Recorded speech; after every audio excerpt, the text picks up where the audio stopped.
Le second livre des Chroniques, chapitre 8. Au bout de 20 ans, pendant lesquels Salomon bâtit la maison de l'Éternel et sa propre maison, il reconstruisit les villes que lui donna Huram et y établit des enfants d'Israël. Salomon marcha contre Hamath vers Tsoba et s'en empara. Il bâtit Tadmor au désert et toutes les villes servant de magasins en Hamath. Il bâtit Beth-Horon, la haute, et Beth-Horon, la basse, ville forte, ayant des murs, et des portes, et des barres. Baalat, et toutes les villes servant de magasins, et lui appartenant, toutes les villes pour les chars, les villes pour la cavalerie, et tout ce qu'il plut à Salomon de bâtir à Jérusalem, au Liban, et dans tout le pays dont il était le souverain.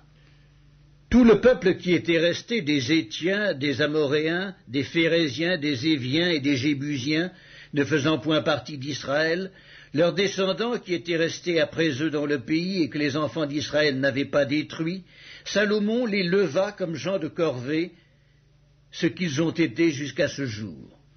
Salomon n'employa comme esclaves pour ses travaux aucun des enfants d'Israël, car ils étaient des hommes de guerre, ses chefs, ses officiers, les commandants de ses chars et de sa cavalerie.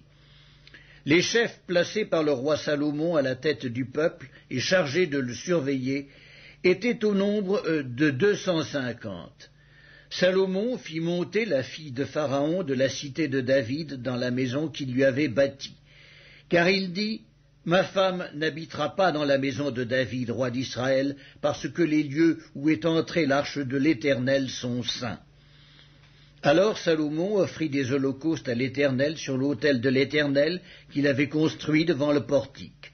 Il offrait ce qui était prescrit par Moïse pour chaque jour, pour les sabbats, pour les nouvelles lunes et pour les fêtes, 3 fois l'année, à la fête des pains sans levain, à la fête des semaines et à la fête des tabernacles.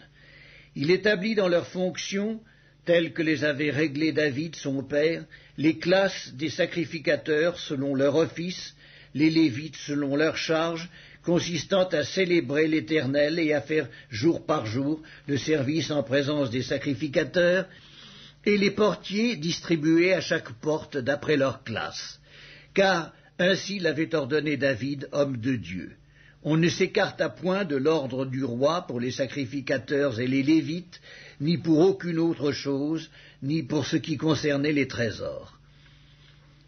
Ainsi fut dirigée toute l'œuvre de Salomon, jusqu'au jour où la maison de l'Éternel fut fondée, et jusqu'à celui où elle fut terminée.